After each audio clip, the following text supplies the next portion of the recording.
함께 나눌 말씀 요한복음 17장 1절에서 5절까지의 말씀입니다. 우리 한 목소리로 봉독하겠습니다. 예수께서 이 말씀을 마치시고 눈을 들어 하늘을 우러러 보시고 말씀하셨다. 아버지, 때가 왔습니다. 아버지의 아들을 영광되게 하셔서 아들이 아버지께 영광을 돌리게 하여 주십시오. 아버지께서는 아들에게 모든 사람을 다스리는 권세를 주셨습니다. 그것은 아들로 하여금 아버지께서 그에게 주신 모든 사람에게 영생을 주게 하려는 것입니다. 영생은 오직 한 분이신 참 하나님을 알고 또 아버지께서 보내신 예수 그리스도를 아는 것입니다. 나는 아버지께서 내게 하라고 맡기신 일을 완성하여 땅에서 아버지께 영광을 돌렸습니다. 아버지 창세전에 내가 아버지와 함께 누리던 그 영광으로 나를 아버지 앞에서 영광되게 하여 주십시오. 아멘. 요한복음 17장의 말씀은 예수님께서 제자들을 위로하시고 권면하시고 또 예수님께서 제자들과 이제 헤어지셔서 승천하신 이후에 제자들의 삶에 대한 어떤 가르침을 주신 이후에 예수님께서 하나님께 올려드리는 기도의 내용을 담고 있습니다. 오늘 말씀을 통해서 예수님의 그 기도를 통해서 우리가 배워야 할 기도의 모범, 또 어떻게 우리가 기도해야 될지에 대한 내용들을 우리가 함께 살펴보기를 원합니다. 먼저 우리가 생각해야 할 것은 기도에 앞서서 우리는 기도자가 되어야 되고요. 그리고 또 기도에 대한 바른 자세를 가지고 있어야 됩니다. 기도 쉽게 할 수 있죠. 생각하면 굉장히 쉬운 게 기도고 또 바꿔서 생각하면 굉장히 어려운 게 또 기도입니다. 기도라는 것은 하나님과 우리의 관계를 전제하고 있거든요. 우리를 구원하신 하나님, 나의 아버지 되신 하나님, 또 하나님의 자녀되고 하나님의 백성된 나. 내가 하나님을 나의 삶의 구주로, 주인으로 인정하지 않고 하나님을 창조주, 나를 사랑하시는 분, 그런 관계가 제대로 되어 있지 않으면 하나님을 우리가 온전히 알 수 없고요. 또 그런 관계 가운데 기도가 이루어질 수 없죠. 또 중요한 것은 우리의 자세입니다. 기도는 하나님 앞에 어떠한 자세로 드려야 하는가? 오늘 말씀은 이렇게 시작합니다. 예수께서 이 말씀을 마치시고 눈을 들어 하늘을 우러러 보시고 말씀하셨다라고 이야기합니다. 기도는요, 다른 것이 아니라 눈을 들어서 하늘을 우러러 보는 것입니다. 기도는 이 세상을 향해 세상을 향해 가지고 있던 우리의 관심과 우리의 어떤 초점을 하나님께로 옮기는 것이 바로 기도입니다. 우리가 어떤 문제 상황 가운데 놓이고 어떤 위기 상황 가운데 놓이면 사실 그거밖에 보이지 않죠. 그 문제만 계속해서 우리의 마음과 생각을 주장합니다. 어떤 큰 문제나 근심거리가 있으면 그것에 대한 생각과 마음이 떠나질 않고요. 우리의 모든 삶을 지배해요. 그래서 그 문제에 쌓여 있으면 잠도 잘 못 자고요. 밥도 먹기 싫고 또 다른 어떤 일을 하다가도 그것에 집중할 수 없습니다. 우리의 눈이 그것에 꽂혀 있는 것이죠. 그것만 바라보는 것입니다. 왜냐하면 그것이 우리 인생에 있어서 매우 중요하게 여겨지기 때문에 그렇습니다. 그런데 기도는 우리의 그 눈과 우리의 관심과 우리의 집중을 그 문제와 상황 가운데 두지 않고 하나님을 바라보는 것입니다. 예수님께서 눈을 들어 하늘을 우러러 보시며 말씀하셨던 것처럼 내가 놓여져 있는 상황과 환경에 집중하는 것이 아니라 그 모든 것을 주관하시고 통치하시는 하나님을 바라보는 것이 바로 기도입니다. 사랑하는 성도 여러분, 주님 앞에 예배하며 기도하는 이 시간, 우리 눈앞에 있는 우리의 삶 가운데 놓여져 있는 우리의 현실과 고통과 아픔에 집중하는 것이 아니라 천지만물의 주관자시고 모든 것을 통치하시고 또 우리에게 모든 것을 더하시는 하나님을 바라보는 저와 여러분의 삶이 되기를 간절히 소원합니다. 사실 우리가 그렇게 하나님을 바라볼 때 우리는 오히려 문제를 집중하고 문제에 우리의 마음을 다하면 뭔가 이게 길이 열릴 것 같지만 거기에 집중하기보다는 만물의 창조주이신 주님을 바라볼 때 우리는 진정한 우리 인생의 참된 해결책, 우리가 나아가야 할 길에 대해서 우리의 눈이 열리게 돼요. 예를 들어서 우리의 어떤 상황 가운데 놓여져 있는 경제적인 어려움, 그 가운데 우리가 고통받고 힘들어할 때 기도합니다. 하나님, 나의 이 경제적인 어려움으로부터 주님 자유롭게 해주십시오. 하나님, 저에게 물질이 부족합니다. 내가 그 문제만 집중하면요, 내가 지금 당장 처한 현실만 바라봐줘요. 나에게 돈이 없다. 나에게 물질이 부족하다. 내가 당장 얼마를 메꿔야 된다. 거기에만 집중할 수 있어요. 그런데 그 문제에만 집중하지 아니하고 하나님을 바라볼 때요, 하늘을 우러러볼 때 정말 이 문제의 본질이 우리 눈에, 우리의 마음 가운데 깨달아집니다. 때로는 그 물질의 어려움이 나의 게으름일 수도 있고요, 나의 탐욕일 수도 있고, 또 하나님에 대한 불신, 내가 돈을 의지하고 돈을 사랑하는 나의 마음일 수도 있어요. 사실 우리의 현실적인 문제, 돈이 없다, 재정적으로 어렵다라는 문제보다 더 중요한 것은요, 나의 삶 가운데 가지고 있는 나의 나태한 태도, 혹은 나의 탐욕, 하나님에 대해 신뢰하지 않고 물질을 더 신뢰하는 우리의 마음일 수 있거든요.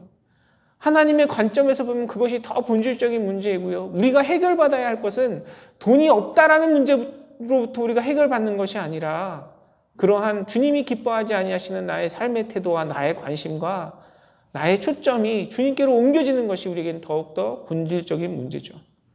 그래서 하나님 온전히 바라보지 않고 나의 문제만 집중하고 문제만 가지고 주님 앞에 나아가면 우리는 참된 기도의 유익을 누릴 수 없습니다. 사랑하는 성도 여러분, 저와 여러분의 삶의 주인이 되시고 우리의 창조주 되시고 우리의 모든 것을 아시고 우리를 죽기까지 사랑하시는 그 주님, 온전한 믿음으로 바라보는 저와 여러분의 삶이 되기를 간절히 소원합니다. 여러분, 이것이 되지 않으면 기도의 자리에서 내가 아무리 간절히 기도하고 내가 아무리 열심히 기도한다 해도 기도를 통해 하나님께서 우리에게 주시는 축복과 유익을 누릴 수 없어요. 성경이 우리에게 줄기차게 이야기하잖아요. 무엇이든지 받은 줄로 알고 구하면 하나님께서 주신대요. 그런데 우리가 구하는 그 기도는 하나님의 뜻 가운데 이루어져야 돼요. 주의 말씀대로 주님 앞에 드리는 기도가 되어야 합니다. 그런데 우리의 마음이 하나님의 말씀, 하나님의 뜻에 집중하지 아니하고 우리의 현실적인 문제만 가지고 주님 앞에 나아간다면 여러분, 그 기도가 무슨 능력이 있겠습니까? 저와 여러분의 삶 가운데 주인이 되시고 모든 것을 헤아리시고 우리를 인도하시는 주님 앞에 하나님의 뜻을 구하며 그분을 바라보며 그분의 인도하심을 따라 주님과 교제하며 우리의 기도 가운데 응답하시고 역사하시는 주님을 경험하시는 사랑하는 성도님들의 삶이 되시기를 주님의 이름으로 축원합니다. 오늘 본문 말씀은 우리에게 이야기해요. 예수님은 그런 주님을 바라보는 겸손한 태도로 하나님께 기도했습니다. 기도의 첫 마디는 이렇게 시작합니다. 아버지, 때가 왔습니다. 아버지, 때가 왔습니다. 이렇게 기도해요. 이 때는 누구의 때이겠습니까? 하나님의 때죠. 하나님께서 계획하시고 하나님께서 예정하신 때입니다. 하나님께서 예수님을 이 땅에 보내셔서 십자가 지시고 부활하시도록 그것을 통해 우리를 구원하시도록 계획하셨는데 그 주님의 때가 되었다는 것입니다. 그리고 예수님은 계속해서 말씀하세요. 아버지의 아들을 영광되게 하셔서 아들이 아버지께 영광을 돌리게 하여 주십시오라고 하나님께 간구하고 있습니다. 아들의 영광 되심, 예수님이 영광 되신다는 의미는 무엇입니까? 그것은 우리를 향한 하나님의 사랑과 하나님의 공의가 나타난 십자가와 부활의 사건을 통해서 예수님의 이름을 높이신 그 사건을 의미합니다. 그것은 어떻게 우리의 삶 가운데 이루어지느냐? 하나님께서 예수님께 모든 사람을 다스리는 권세를 주셨다라고 이야기해요. 모든 사람을 다스리는 권세. 그렇죠. 예수님은 십자가 지시고 부활하심으로 모든 인류의 죄를 사하여 주시고 또 우리에게 새 생명을 주시는 권세를 가지고 계신 분입니다. 아들의 영광, 예수님의 영광은 모든 사람에게 모든 사람을 다스리는 권세로 주어졌고요. 그 권세는 무엇을 통해서 얻어지느냐? 모든 사람에게 주시는 하나님의 영원한 생명, 그리고 그 영원한 생명은 또한 오직 하나님과 보이신 그리스도를 알을 통해서 그 영생이 주어진다라고 오늘 말씀은 이야기하고 있습니다. 그렇게 아들이 영광 되심을 통해서 하나님께서 영광을 받으신다고 이야기해요.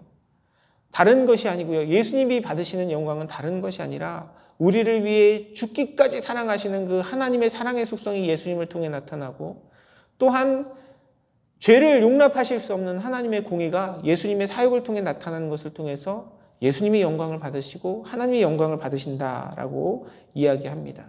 그 하나님의 영광은 이 땅에 오셔서 십자가 지시고 부활하신 예수님의 사역을 통해서 우리 가운데 부어졌고요. 우리 가운데 나타난 것입니다. 예수님은 기도를 통해서 하나님께 이 내용을 고백을 합니다.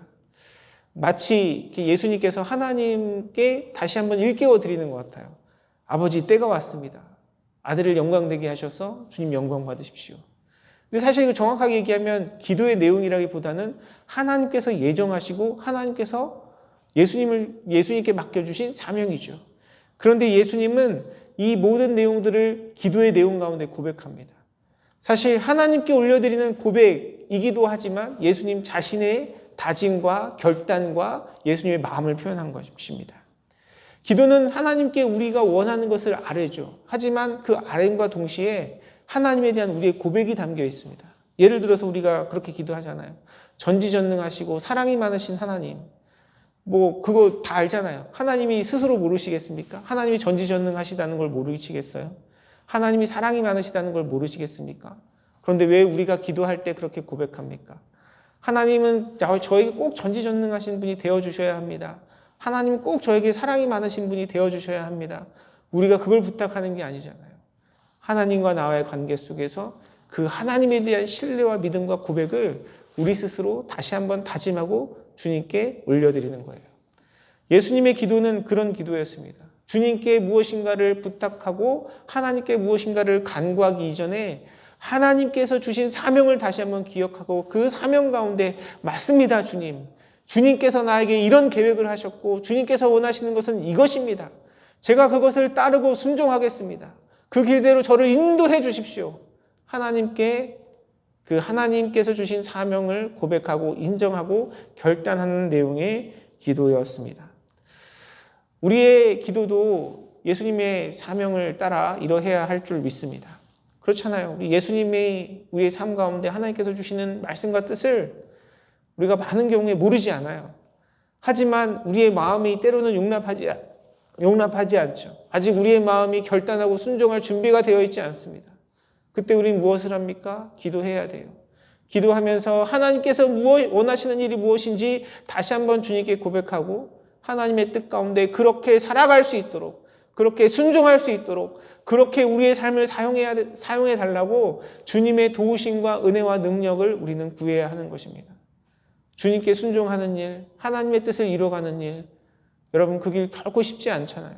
우리의 힘과 우리의 결단과 우리의 마음으로는 하나님이 바라봐지지 않고 자꾸 우리의 현실과 문제들만 바라봐집니다. 그 가운데 어떻게 우리가 주님의 뜻과 사명 가운데 순종하며 나아갈 수 있겠습니까? 주님이 도우셔야 해요. 주님이 우리에게 힘을 주셔야 합니다. 우리의 미약하고 작은 결단과 우리의 순종의 마음 가운데 하나님께서 능력을 부어주셔야 돼요. 우리는 그래서 기도하는 것입니다. 사랑하는 성도 여러분, 하나님 앞에 간구하며 기도하는 이 시간, 저와 여러분의 마음과 심령 가운데 주님의 뜻이 더욱더 분명히 드러나기를 간절히 소원합니다.